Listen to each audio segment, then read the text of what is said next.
గ్రంథంలో ఒక భాగాన్ని చదువుకుందాం. రండి. ఇర్మియా గ్రంథం 5వ అధ్యాయము. ఇర్మియా గ్రంథం 5వ అధ్యాయము మొదటి 6 వచనాలు చదువుకుందాం. మొదటి 6 వచనాలు చదువుకుందాం. మొదటి వచనము నేను చదువుతాను, రెండవ వచనాన్ని మీరు చదవండి.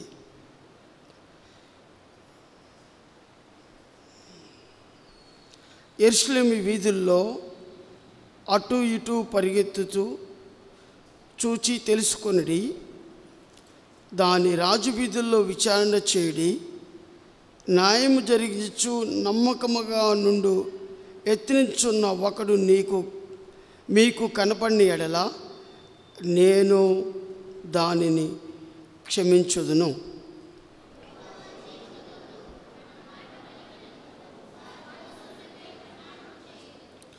యెహోవా యథార్థత మీదనే కదా నువ్వు దృష్టించుచున్నావు. నీవు వారిని కొట్టితివి కానీ వారికి దుఃఖము కలగలేదు. వారిని చేసి ఉన్నావు కానీ వారి శిక్షకు లోబడనొల్లుకున్నారు. రాతి కంటే తమ ముఖములను కఠినముగా చేసుకొని ఉన్నారు. మల్లుటకు సమ్మతింపరు.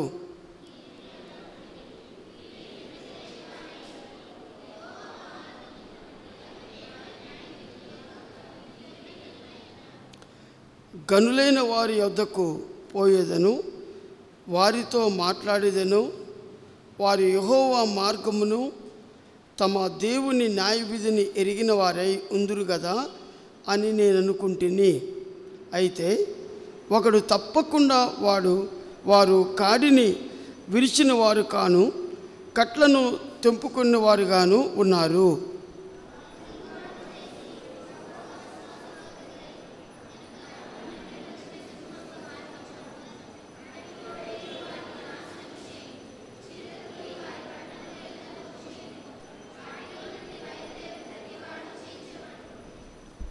చిన్న ప్రార్థన చేసుకుందాం. ప్రభు నీతో నాతో మాట్లాడినట్లు ప్రభా, చదువుతుంటే నాకు ఈ వాక్య భాగం అర్థం కావట్లేదు. మీరు వాక్యాన్ని విరిచి పంచిపెట్టమని కోరుకుంటున్నానని ప్రార్థన చేసుకో. ప్రభు నీతో మాట్లాడతాడు. ప్రార్థన చేసుకుందాం. ప్రేమ కలిగిన కృప కలిగిన దేవా, మీకు ఎలాది వందనాలు, స్తుతులు, స్తోత్రాలు చేయించుకున్నా. ఇర్మియా గ్రంథము 5వ అధ్యాయం ద్వారా నాతో మాట్లాడు ప్రభువా. కుటుంబాలుగా కూర్చొని ఉన్నాం. పెద్దలైన వారితో మాట్లాడండి. మా పిల్లలతో మీరు మాట్లాడండి. మా వృద్ధులతో మీరు మాట్లాడండి. పరలోకం నుంచి మీరు మాట్లాడితే తప్ప మా హృదయాలు మార్చుకోము ప్రభువా. కఠినమైపోయిన మా హృదయాలను మాంసపు హృదయాలుగా మార్చే దేవుడివి మార్చమని కోరుకుంటున్నాం. నీ దివ్యమైన వర్తమానాన్ని మేము గ్రహించినట్లుగా మా మనోనేత్రాలు తెరవమని కోరుకుంటున్నాం. విన్న వాక్యానికి విధేయత చూపించేవారిగా, విన్న వాక్యానికి దాని ప్రకారంగా నడుచుకునేవారిగా అయ్యా మా విశ్వాసులకు మీరు మాకు దయచేయండి. మీరే సహాయం చేయమని కోరుకుంటూ నన్ను నీ చేతులకు అప్పచెప్పుకుంటూ మీరే నడిపించమని కోరుకుంటూ యేసు నామములో ప్రార్థించి మీకు ఎంతో వేడుకున్నాం తండ్రి. ఆమేన్. దేవుని బిడ్డలారా, ఈ ఇర్మియా గ్రంథము 5వ అధ్యాయంలోనికి మనం వెళ్తున్నాం. ఒక అద్భుతమైన అధ్యాయం ఇది. ఈ అధ్యాయంలో చాలా రోజుల క్రితం నేను ఈ అధ్యాయాన్ని చదువుతున్నప్పుడు 5వ అధ్యాయం దగ్గరికి వచ్చేలేకే ఒక 2 వారాలు ధ్యానం చేయడం జరిగింది. ఎందుకు ప్రభు నాకు నేర్పిస్తూ వచ్చాడు దానిలో ప్రాముఖ్యమైన 7 భాగాలు మీ మధ్యకి తీసుకొస్తాను. వినండి. ఈ ఇర్మియా గ్రంథం యొక్క బ్యాక్గ్రౌండ్ కూడా నేను కొంచెంసేపు చెప్పడానికి ఇష్టపడతాను.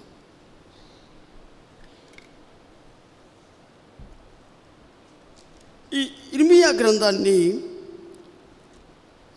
ఇర్మియానే రాశాడు. ఇర్మియా గ్రంథం ఎప్పుడు రాశాడు అని ఆలోచిస్తూ ఉంటే క్రీస్తు శకము 650వ సంవత్సరంలో ఇర్మియా ఈ గ్రంథాన్ని రాసినట్టుగా బైబిల్ గ్రంథకర్తలు చెప్తారు. ఈ బైబిల్లో 4 పెద్ద ప్రవక్తలు ఉన్నారు. ఆ 4 ప్రవక్తల్లో ముఖ్యులైన వారు ఇర్మియా. ఎవరు 4 పెద్ద ప్రవక్తలు అని ఆలోచిస్తే యెషయా, హెజ్కేలు, దానియేలు, ఇర్మియా. ఈ 4 బైబిల్లో పెద్ద ప్రవక్తలు అని అంటారు.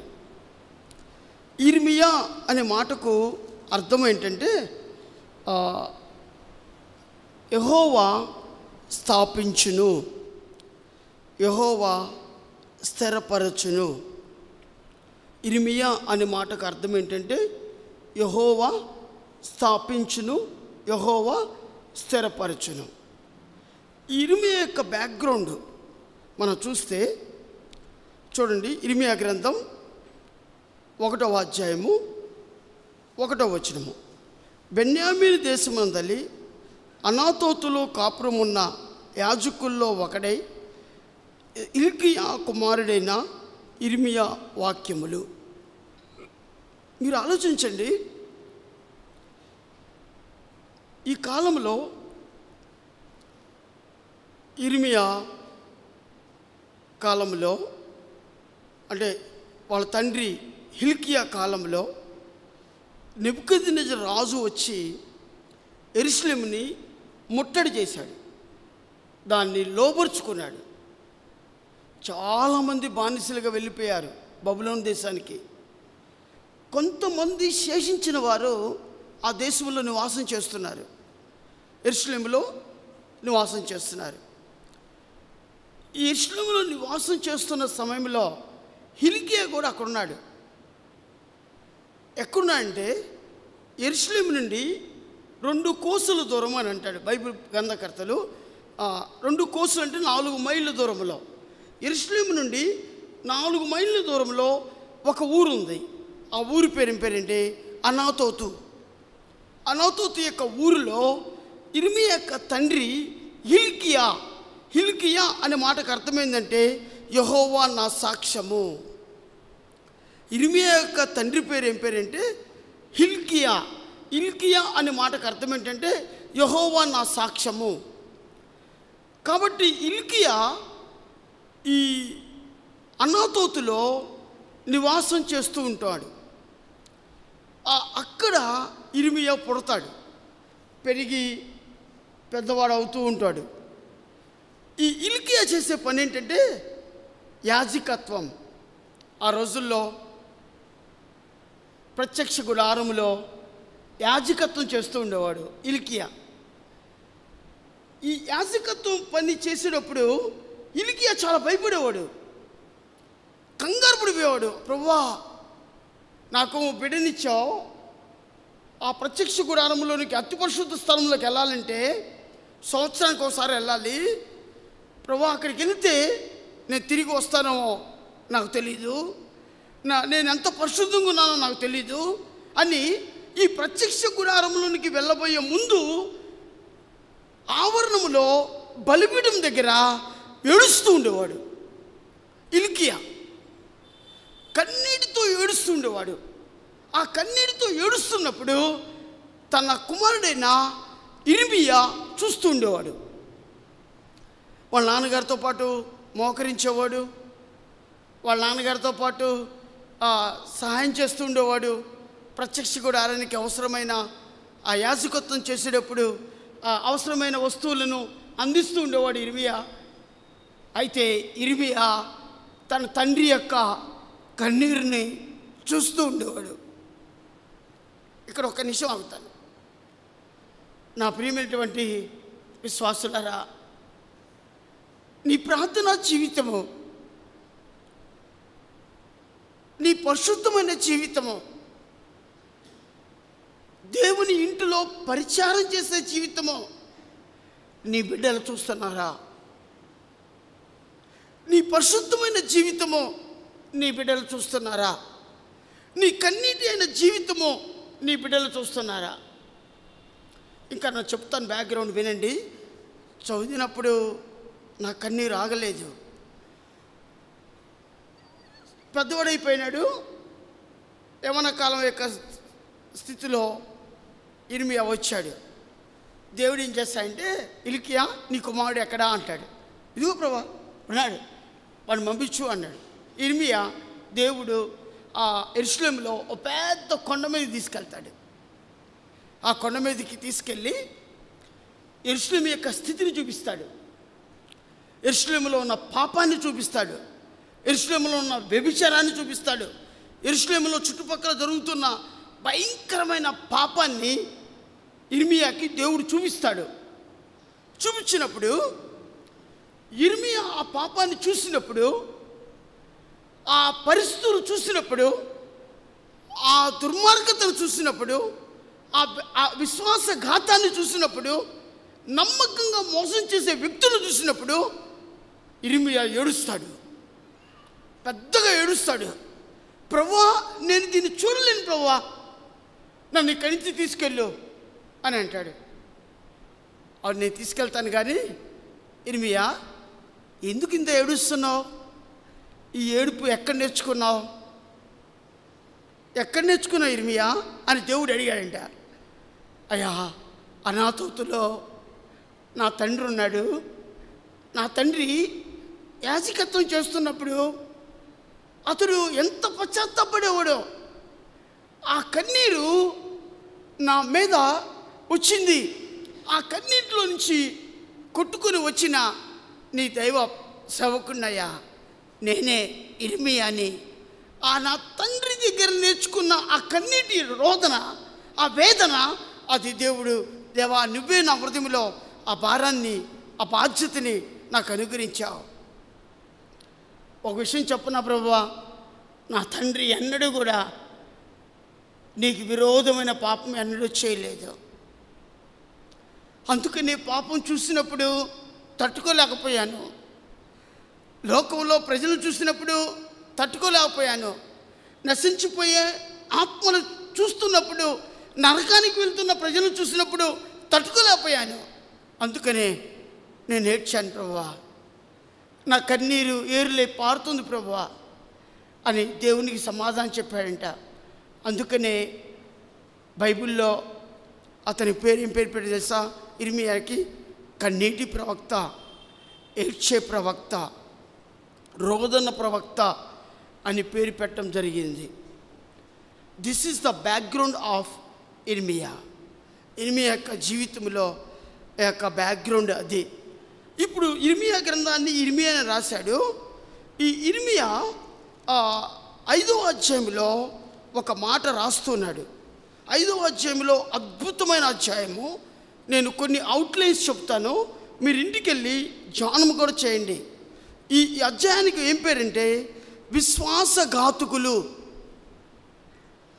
ఎక్కడుంది చూడండి, 5వ అధ్యాయము 6వ వచనము.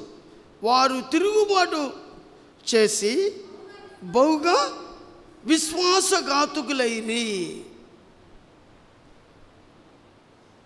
ఇలాంటి పరిస్థితుల్లో అత్యున్నతమైన సింహాసనం మీద కూర్చున్న దేవుడు భూలోకానికి దిగి వచ్చి ఏం చేశాడో తెలుసా? చూడండి, ఎక్కువ రిఫరెన్స్లు ఏం చెప్పను, నేను మీకు ఈ అధ్యాయాన్ని బోధిస్తాను. 5వ అధ్యాయము 1వ వచనము.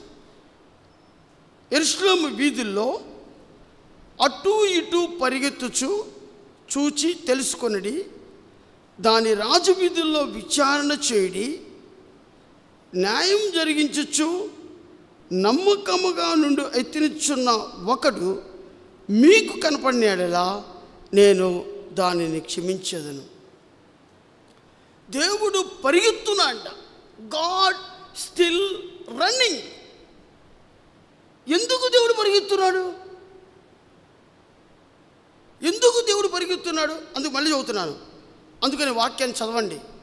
యెరూషలేము వీధుల్లో అటు ఇటు పరిగెత్తుచు చూచి తెలుసుకొనిడి. దేవుడు యెరూషలేము వీధుల్లో పరిగెత్తున్నాడు. God still running. ఎందుకు పరిగెత్తున్నాడు? ఎవరి కోసం పరిగెత్తున్నాడు? దేనికి పరిగెత్తున్నాడు అని మనం ఆలోచిస్తే, నాకు ఇది పాత నిబంధన గ్రంథము. ఒక్కసారి కొత్త నిబంధనలోకి వెళ్ళాను నేను. ప్రభు అత్యున్నతమైన సింహాసనం నుండి దిగి వచ్చి మనిషిని పోలికగా పుట్టి దాసుని స్వరూపాన్ని ధరించుకొని రిక్తులుగా మారిపోయి మరణం పొందినంతగా, అనగా సిలువ మరణం పొందినంతగా విధేయత చూపించి తన్ను తాను తగ్గించుకున్నాడు. సిలువ మరణం పొందాడు, చనిపోయాడు, తిరిగి లేచాడు. తండ్రి కుడి పార్శ్వమున కూర్చొని నీ కోసం నా కోసం మొరపెడుచున్నాడు. ఇది కొత్త నిబంధన గ్రంథంలో. అలా మొరపెడుచు మరొక పని కూడా దేవుడు చేస్తున్నాడు. ఏంటి తెలుసా? యెరూషలేము వీధుల్లో పరిగెత్తున్నాడు. ఎవరి కోసం పరిగెత్తున్నాడు? దేనికోసం పరిగెత్తున్నాడు? మనం చూస్తే దేవుడేమో పరిగెత్తున్నాడు. విశ్వాసులైన వారు ఎలా ఉన్నారు? విశ్వాసఘాతకులుగా ఉన్నారు. విశ్వాసులైన వారు విశ్వాసఘాతులుగా ఉన్నారు. దేవుడు ఎందుకు పరిగెత్తారు? ఇట్లాంటి పరిస్థితుల్లో దేవుడు ఎందుకు పరిగెత్తున్నారు? చూడండి, మొదటిది న్యాయము జరిగించుచు. మొదటి విషయం ఏంటంటే దేవుడు ఎందుకు పరిగెత్తున్నాడంటే, మొదటిది న్యాయముగా జీవించే వారి కోసం పరిగెత్తున్నాడు. గుంటూరు పట్టణంలో భారతపేట 1వ లైన్లో న్యాయంగా జీవించే వారి కోసం ప్రభు పరిగెత్తున్నాడు. వారికి సహాయం చేయడం కోసం ప్రభు పరిగెత్తున్నాడు. వారిని ఆదుకోవడం కోసం పరిగెత్తున్నాడు. వారిని హత్తుకోవడం కోసం పరిగెత్తున్నాడు. న్యాయవంతుడైన దేవుడు న్యాయస్తుల కోసం పరిగెత్తున్నాడు. నువ్వు న్యాయం చేస్తున్నావా? అన్యాయం చేస్తున్నావా?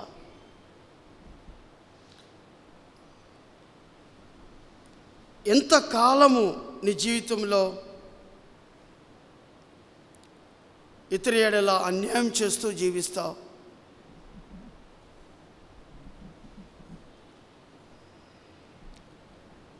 నీ సంపాదనలో అన్యాయంగా సంపాదిస్తూ ఉంటావు. ఇతరుల దగ్గర నుంచి దోచుకుంటూ ఉంటావు.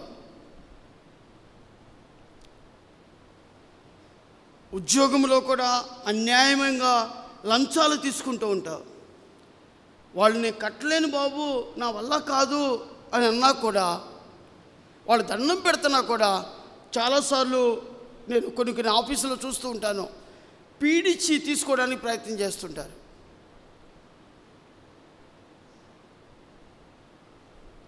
న్యాయం జరిగించే వారి కోసం ప్రభు పరిగెత్తున్నాడు. ప్రభు పరిగెత్తే మార్గంలో మీ ఇంటి దగ్గరికి వచ్చినప్పుడు ఆగుతాడా?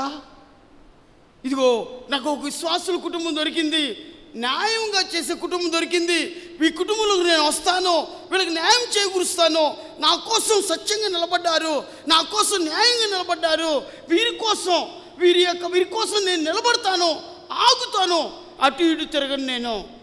దేవుడు ఆగిపోతాడా? మీ ఇంటి దగ్గరికి వచ్చినప్పుడు, నీ దగ్గరికి వచ్చినప్పుడు దేవుడు ఆగిపోతాడా? దేవుడు స్టిల్ రన్నింగ్. పరిగెత్తున్నాడు యెరూషలేము వీధుల్లో. ఎవరి కోసమో తెలుసా? న్యాయముగా ప్రవర్తించే వారి కోసం. ఉందా నీలో అలవాటు? న్యాయముగా జీవిస్తున్నావా? అన్యాయంగా జీవిస్తున్నావా? న్యాయం చేస్తున్నావా? అన్యాయం చేస్తున్నావా?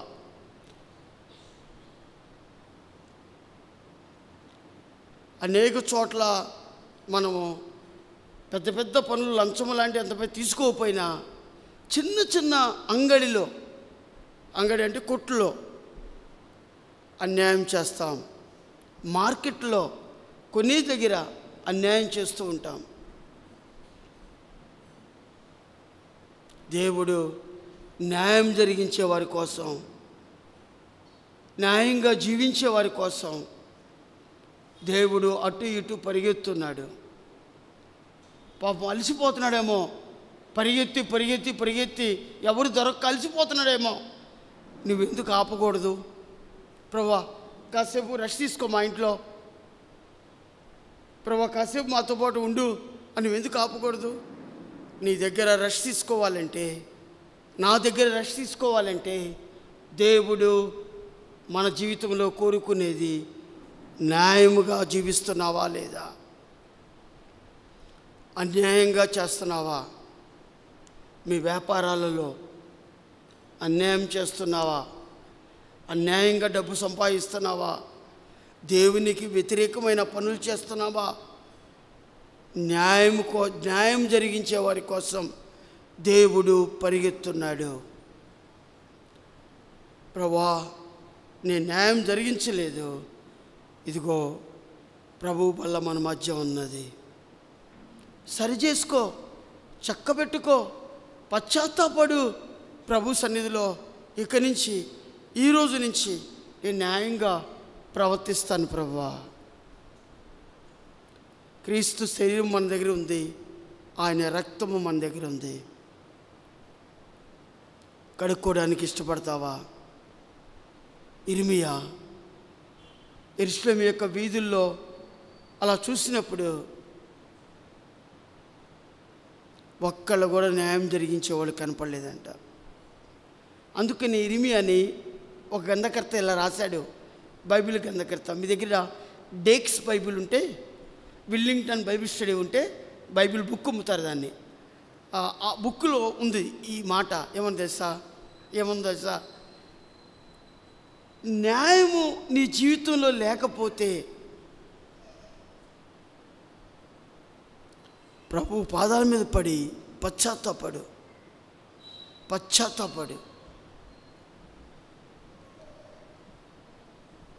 న్యాయం జరిగించే వారి కోసం ప్రభు చూస్తున్నాడు. న్యాయంగా జీవించే వారి కోసం ప్రభు చూస్తున్నాడు. ప్రభు పరిగెత్తున్నాడు. పరీక్షలు రాసినప్పుడు న్యాయంగా రాస్తున్నావా? కాపీలు కొట్టి రాస్తున్నావా?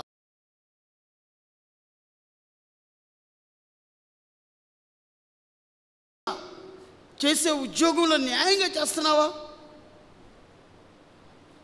ఆలోచించు. నువ్వు చేసే పనుల్లో న్యాయంగా చేస్తున్నావా? దేవుడు మెచ్చే విధంగా చేస్తున్నావా? ఆలోచించు. న్యాయం జరిగించుచు ఉన్న వారి కోసం దేవుడు అటు ఇటు పరిగెత్తున్నాడు. రెండో విషయాన్ని మీ మధ్య ఉంచుతాను, టైం సరిపోదు కాబట్టి తొందరగా కంప్లీట్ చేయడానికి ఇష్టపడతాను. రెండో విషయం చూడండి, మొదటి వచనంలోనే న్యాయం జరిగించచ్చు, నమ్మకముగా నుండి ఎత్తినిచ్చున్న ఒకడు మీకు కనపడినేళ్ళ. రెండవ అద్భుతమైన విషయం, నమ్మకంగా జీవించే వారి కోసం పరిగెత్తున్నాడు దేవుడు. అర్థమవుతుందా? నమ్మకంగా జీవించే వారి కోసం. నువ్వు యవనస్తురాలు అయితే నమ్మకంగా పవిత్రమైన శరీరాన్ని కలిగి ఉండటానికి, పవిత్రమైన ఆలోచనలు కలిగి ఉండటానికి, పవిత్రమైన చేతులు కలిగి ఉండటానికి, పవిత్రమైన పెదాలు కలిగి ఉండటానికి, పవిత్రమైన కాళ్ళు కలిగి ఉండటానికి నమ్మకమైన వారి కోసం పరిగెత్తున్నాడు. దేవుడు నీ నమ్మకత్వాన్ని చూసి ఆగిపోతాడా? అలసడి తీసుకుంటాడా? నీ కోసం నిలబడతాడా? ఆలోచించు. నమ్మకంగా జీవించే వారి కోసం, నమ్మకంగా జీవించే వారి కోసం ప్రభు పరిగెత్తున్నాడు. ప్రభువా, నా దగ్గర ఒకసారి కాసేపు కూర్చో ప్రభువా, అలసడి తీసుకో ప్రభువా, నాతో ఉండు ప్రభువా అనేవారు ఇక్కడ ఉన్నారా? నమ్మకంగా మందిరానికి వస్తున్నావా? సమయానికి వస్తున్నావా? నమ్మకంగా వార కార్యక్రమాలకు వస్తున్నావా? నమ్మకంగా ప్రార్థన చేసుకుంటున్నావా? నమ్మకంగా వాక్యం చదువుతున్నావా? క్వైట్ టైం చేసుకుని ఎన్ని రోజులైంది? నీలో ఇలాంటి జనరల్ థింగ్స్లోనే నమ్మకత్వం లేకపోతే పెద్దవాటి ఎడల నువ్వు ఎలా నమ్మకంగా ఉంటావు? చిన్న చిన్న వాటిలోనే నమ్మకత్వం అనే జీవితం లేకపోతే దేవుడు నిన్ను ఎలా ఇచ్చిస్తాడు? నువ్వు కొంచెములో నమ్మకముగా ఉండమో అనేక వాటి మీద నిన్ను అధికారిగా ఉంచుతా అన్నాడు. నమ్మకంగా ఉంటున్నావా? ప్రభు చివరి మాట మన వాగ్దానంలో, తన్ను తాను తగ్గించుకున్నవాడు హెచ్చింపబడును. నువ్వు హెచ్చించబడకుండా ఉండటానికి కారణం ఏంటంటే నమ్మకత్వం లేదు నీలో. నమ్మకత్వం లేదు. దేవుడు నిన్ను ఒక స్టూడెంట్గా ఉంచితే చదువులో నమ్మకంగా చదవట్లేదు. దేవుడు నిన్ను ఉద్యోగులు ఉంచితే అక్కడ కూడా నమ్మకంగా ఉండట్లేదు. దేవుడు నీకు ఒక మందిరంలో నడిపిస్తే అక్కడ కూడా నమ్మకంగా నువ్వు పరిచర్య చేయట్లేదు.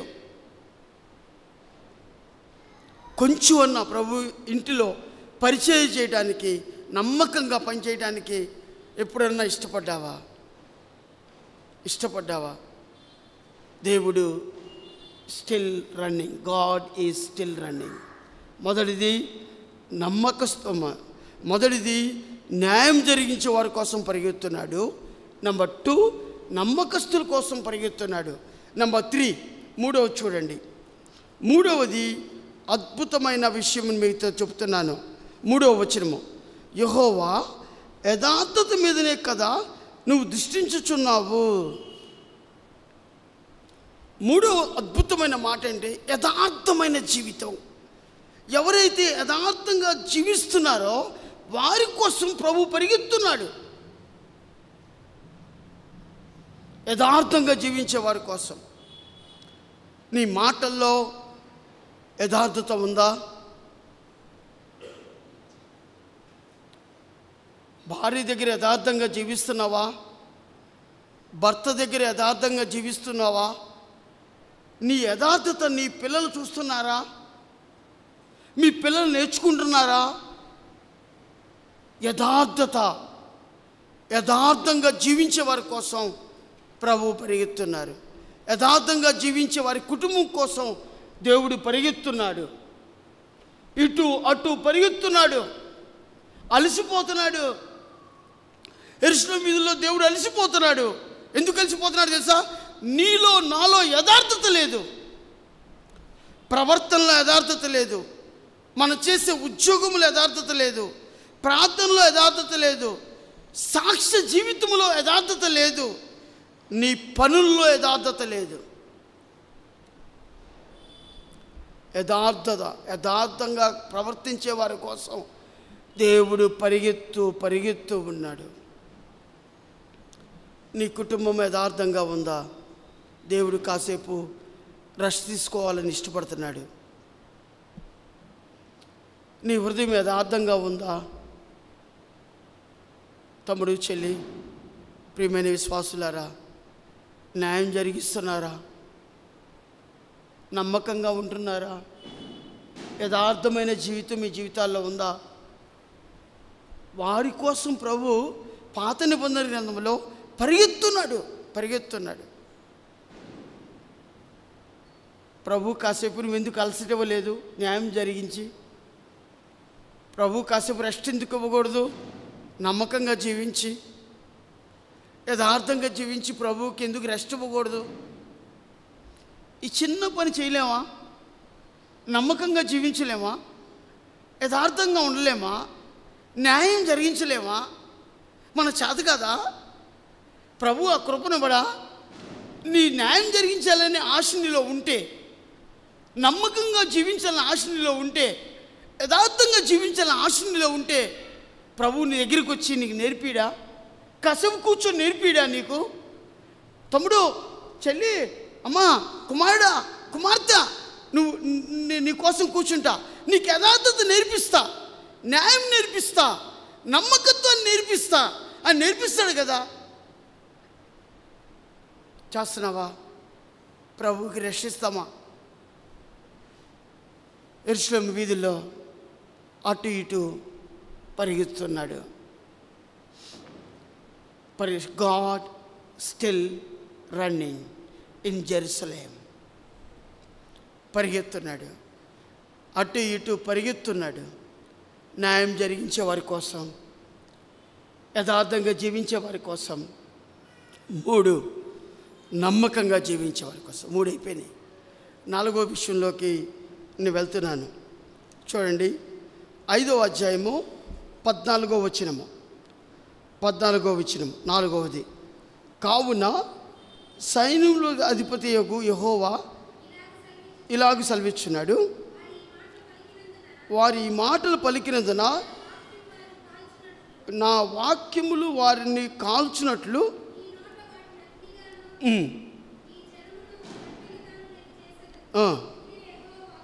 అక్కడ మీరు గమనించండి, జాగ్రత్తగా చూడండి. పరిశుద్ధాత్మదేవుడు మీకు ఒక మాట నాకు నేర్పించాడు. ఏంటో తెలుసా? నా వాక్యము ఉందా లేదా? నా వాక్యములు అని ఉంది అక్కడ. ఉందా లేదా? ఉంది కదా. నా వాక్యములు.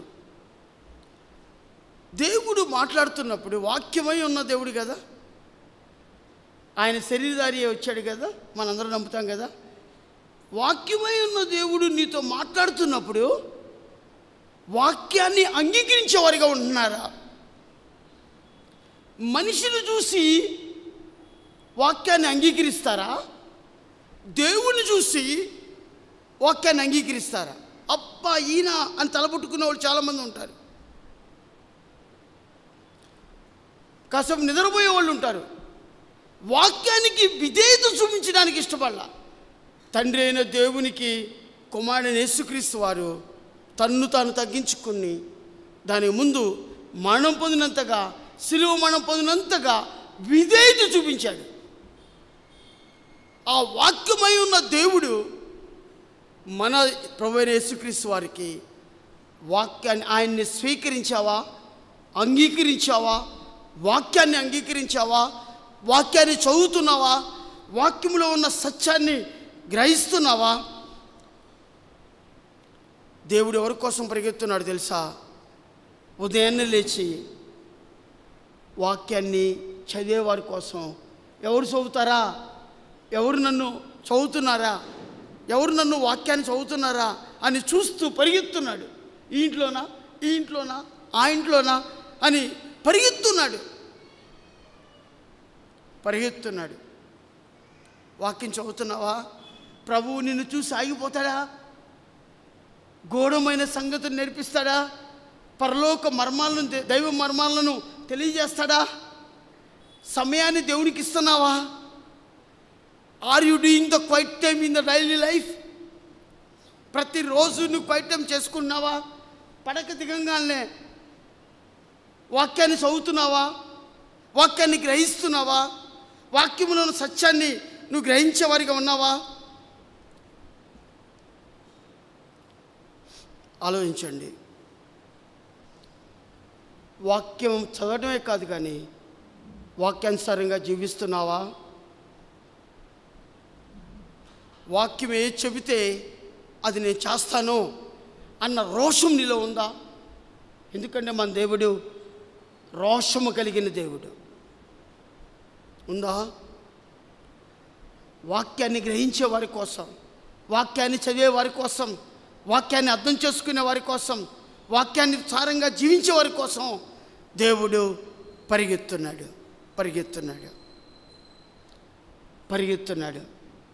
మీ ఇంటి దగ్గరికి వచ్చి ఆగితే ఎంత బాగుండు, దేవుడు మన ఇంట్లోకి వస్తే ఎంత బాగుండు. గూఢమైన సంగతులు, అద్భుతమైన విషయాలు, పరలోక సంబంధమైన విషయాలు వాక్యం ద్వారా నీకు నేర్పిస్తాడు. ఆ వాక్యము అనేక మందిని పరలోక రాజ్యాన్ని మార్చేవారిగా ఉంచుతాడు కదా. దేవుడిని దగ్గర ఉంచి నీకు ట్రైనింగ్ ఇస్తాడు. This is the training period. ప్రభు దగ్గర పాదాల ముందు కూర్చొని నేర్చుకోవటం, ఆ నేర్చుకునే విధానాన్ని ఇతరులకు చెప్పటం, అనేక కుటుంబాలని ప్రభు దగ్గర నడిపించటం ఎంత గొప్ప ఆశీర్వాదం. అందుకనే ప్రభు అన్నాడు, ఏమన్నాడు? ఆ రొట్టెని తిని త్రాగువాడు నిత్యజీవము కలిగిన వాడు, ఆయన వచ్చే వరకు ఆయన మరణమును ప్రచురింతురు అని ఉంది బైబిల్లో కదా.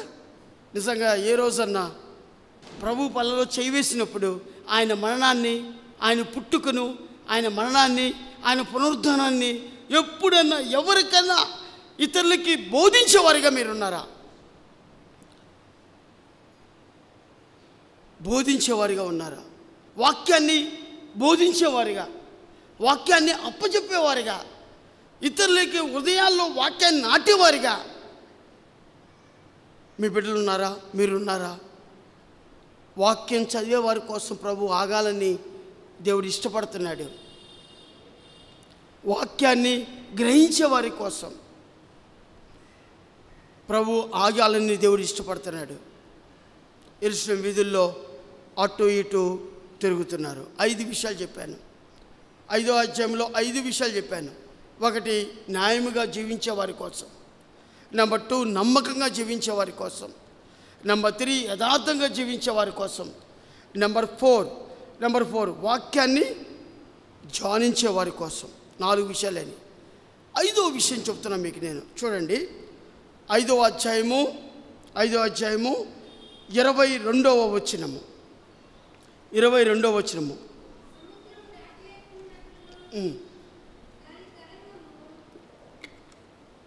చదువునాను.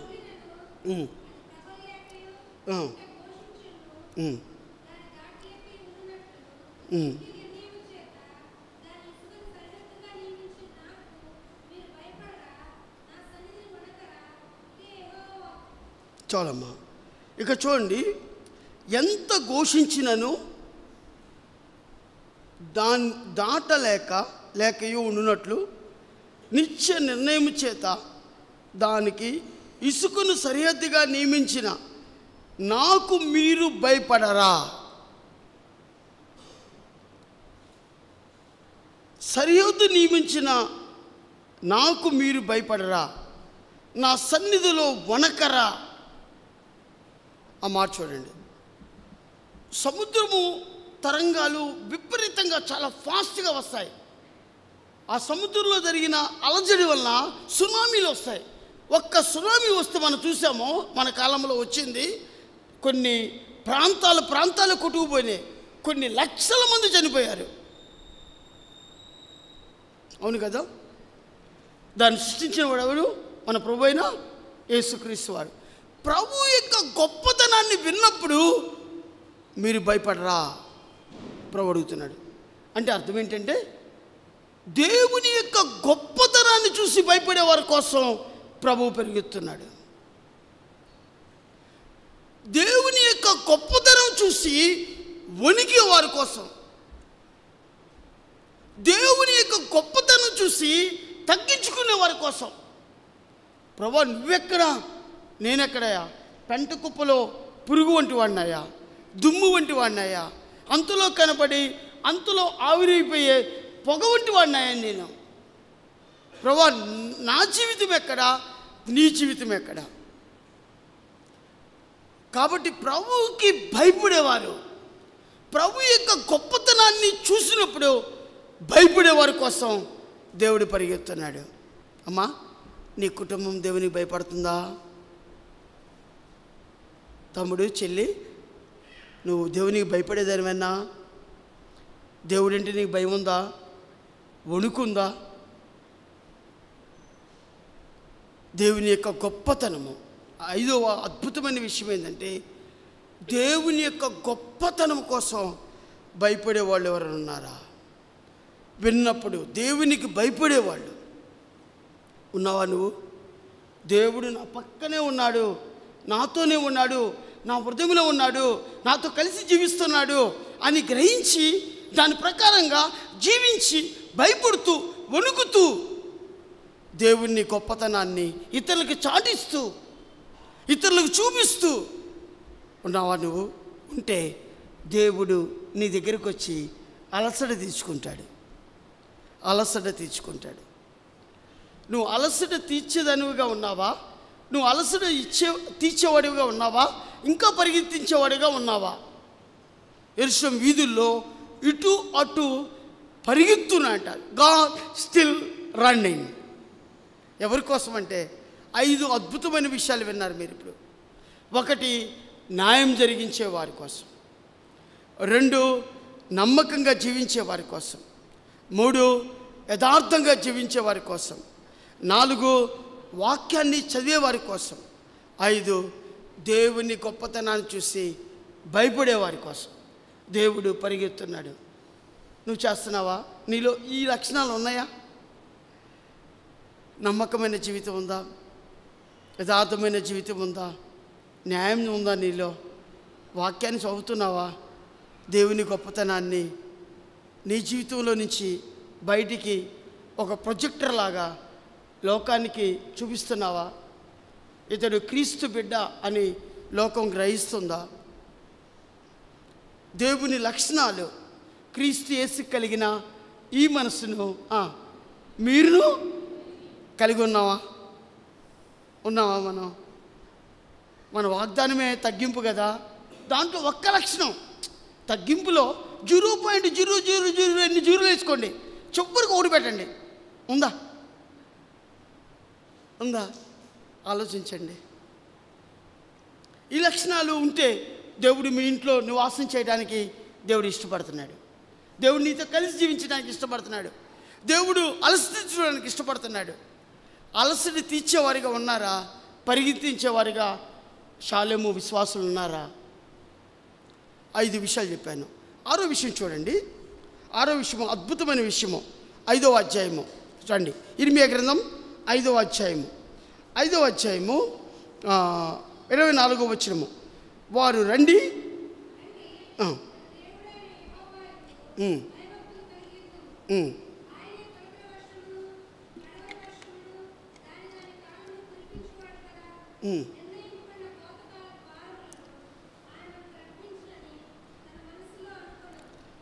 చూడండి అద్భుతమైన విషయం.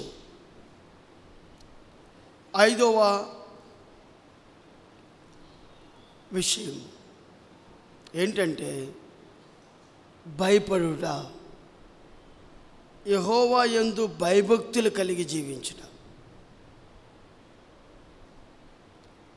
లేదా భయము భక్తి ఉందా నీకు? అసలుకి భక్తి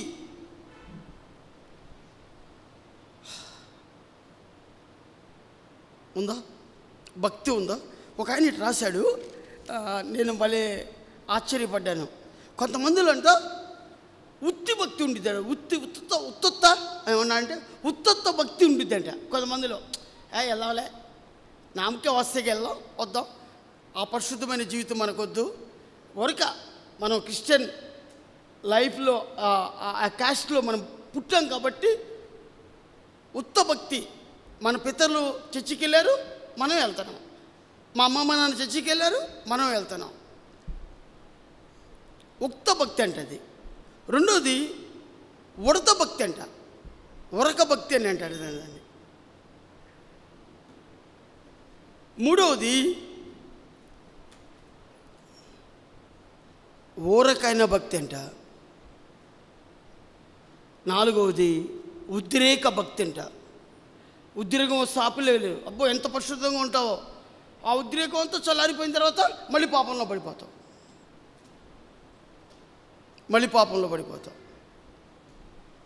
ఉత్తిత్త భక్తి అంట, ఉద్రేక భక్తి అంట, ఉడత భక్తి అంట. ఇలాంటి భక్తి కలిగిన జీవితాన్ని నువ్వు జీవిస్తున్నావా? ఎలాంటి జీవితాన్ని నువ్వు జీవిస్తున్నావు? పైకి భక్తిగా జీవిస్తూ దాని శక్తిని ఆశ్రయించేవారుగా ఉండట్లేదు. మనం దేవుని శక్తిని ఆశ్రయించేవారుగా దేవుడు తయారు చేయాలని పరిగెత్తున్నాడు. నా శక్తిని ఆశ్రయించే విశ్వాసులు ఉన్నారా? పైకి చూస్తే భక్తిగా కనబడతారు, దాని శక్తిని అనిపించేవారు లేరు. ఉన్నారా మీరు? ఉన్నారా మీరు? భక్తి కలిగిన జీవితము, భక్తి యొక్క శక్తిని ఆశ్రయించేవారిగా మనం ఉన్నామా? 6 లక్షణాలు చెప్పాను.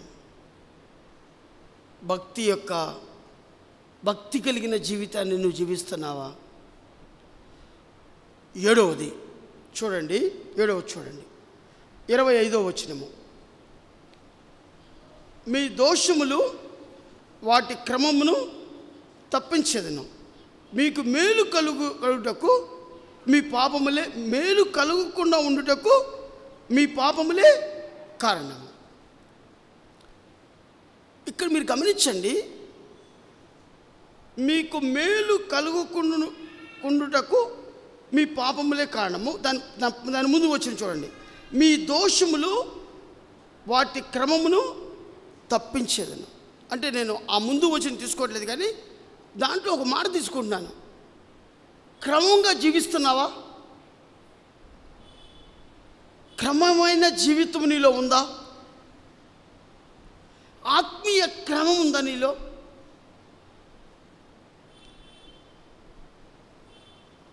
ఉదయాన్నే టయానికి లెగవటం, పెందలకన్నా లేచి ప్రార్థన చేసుకునే క్రమం నీలో ఉందా?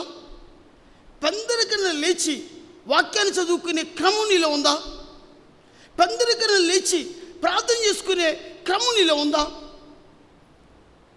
పెందలకన్నా లేచి ప్రభువుని ఆరాధించే ఆ క్రమమైన జీవితం మీ జీవితాల్లో ఉందా?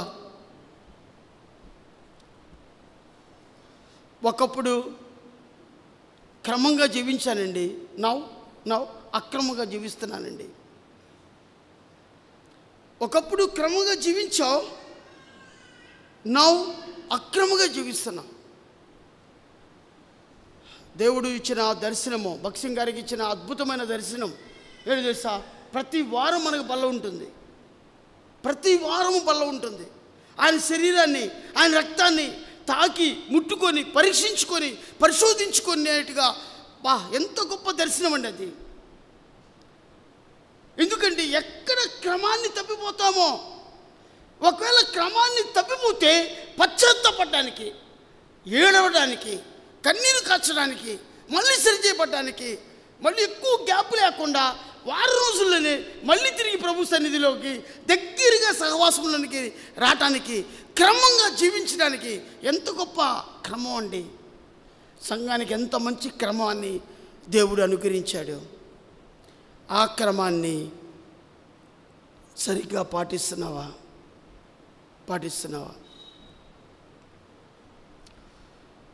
ఆ క్రమంలో మాదిరిగా ఉండవలసిన క్రమం ఉందా? నేను ఒక క్రిస్టియన్ లైఫ్, నేను క్రిస్టియన్ని అని మీ కాలేజీ క్యాంపస్లో, అదే విధంగా మీ గృహంలో, మీ యొక్క కొలీగ్స్ దగ్గర, ఉద్యోగంలో అనేక మంది రకరకాల కొలీగ్స్ ఉంటారు. ఆ కొలీగ్స్ దగ్గర నువ్వు క్రిస్టియన్ని ఒక ప్రొజెక్టర్ లాగా ఉంటున్నావా? ఒక ప్రతిబింబం లాగా ఉంటున్నావా? ఆ మాదిరి, ఆ క్రమం నీలో ఉందా? నీలో అంటున్నాను కానీ మనలో ఉందా? క్షమించండి నా మాట వచ్చినందుకు. మనలో ఉందా? ఆలోచించండి. ప్రార్థనా క్రమము, మందిరానికి క్రమంగా వస్తున్నావా? ఒక వారం వచ్చి ఒక వారం మానేస్తావు. మందిరంలో పెద్దల పేరు తెలుసా నీకు? మందిరంలో పరిచారకుల పేరు తెలుసా? మందిరంలో విశ్వాసుల పేర్లు తెలుసా? ఎందుకు తెలియదు తెలుసా? చెప్పనా?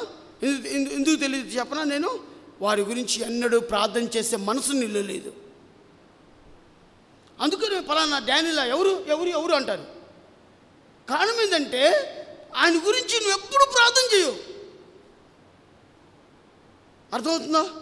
షాలేం మందిరంలో విశ్వాసుల గురించి ఎప్పుడన్నా క్రమంగా ప్రార్థన చేసావా? ప్రార్థన చేసావా? అసలు నీ కుటుంబంలో ఉన్న బిడ్డల కోసం, నీ పితరుల కోసం, నీ ఇరుగు పొరుగు వారి కోసం వారి పేర్లు నీకు తెలుసా? పేరెత్తి ప్రార్థన చేస్తున్నావా నువ్వు? మన దేశం కోసం ఇప్పుడు ప్రార్థన చేసావా? మన రాష్ట్రం కోసం ఇప్పుడు ప్రార్థన చేసావా? దేవుడు నీలో ఈ క్రమం లేదు, నాలో ఈ క్రమం లేదు.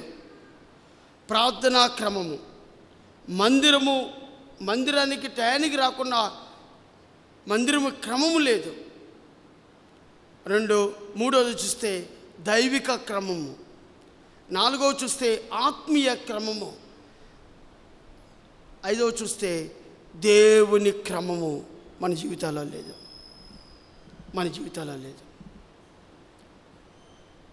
అందుకని మేలు కలుక్కుండా ఉండటానికి కారణం ఏంటి తెలుసా? పాపము. మన జీవితాల్లో, మన కుటుంబాల్లో, వ్యక్తిగతంగా నీకు మేలు కలగకుండా ఉండటానికి కారణము పాపము. అందుకని యెరూషలేము వీధుల్లో అటు ఇటు పరిగెత్తు చూస్తున్నాడు.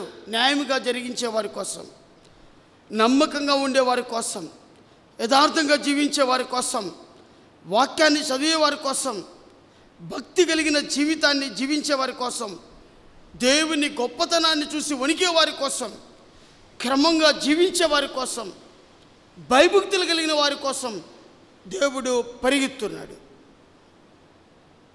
ఎందుకో తెలుసు పరిగెత్తుంది?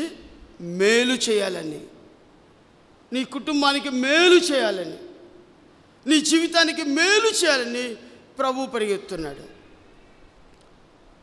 మన జీవితాల్లో మేలు కలగకుండా ఉండటానికి కారణం ఏంటంటే మన పాపమే, మన అవిధేయతే, యథార్థత లేని జీవితమే, అన్యాయమైన జీవితమే, అక్రమమైన జీవితమే, భక్తి లేని జీవితమే, దేవుని యొక్క గొప్పతనాన్ని చూసి భయపడే లక్షణాలు లేకుండా ఉండటమే, వాక్యము మనలో సమృద్ధిగా నివసింపకుండా ఉండటానికి కారణము వాక్యాన్ని చదవకుండా ఉండటానికి. అందుకని ఒక్క వచనాన్ని చెప్తాం మీకు. బైబిల్లో లూకా సువార్త 15వ అధ్యాయము, ఒక్క మాట చెప్పి నా ప్రసంగాన్ని ముగిస్తాను.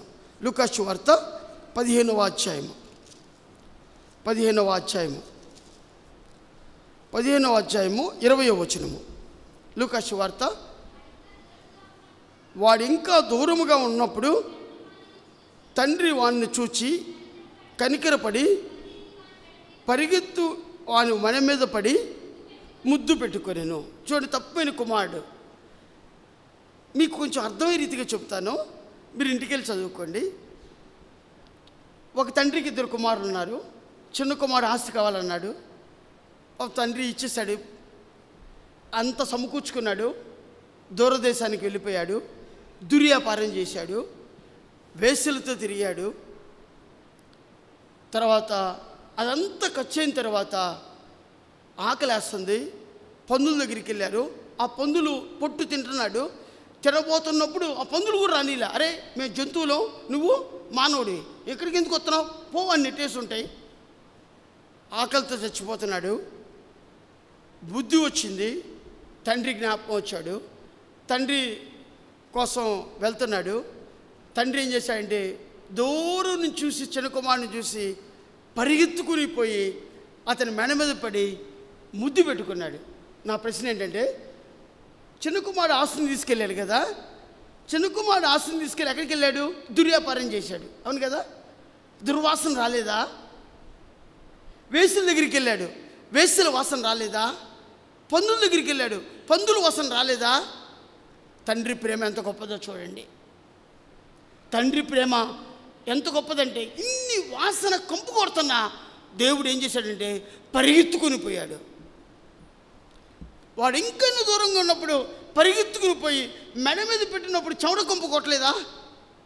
ఎన్ని రోజులైతే స్నానం చేసి ఈ కంపులన్నీ బరాయిస్తూ అతని మెడ మీద పడి ముద్దు పెట్టుకున్న ఏకైక దేవుడు ఒక్కడే, ఆయనే ప్రభు అయిన యేసుక్రీస్తు వారు.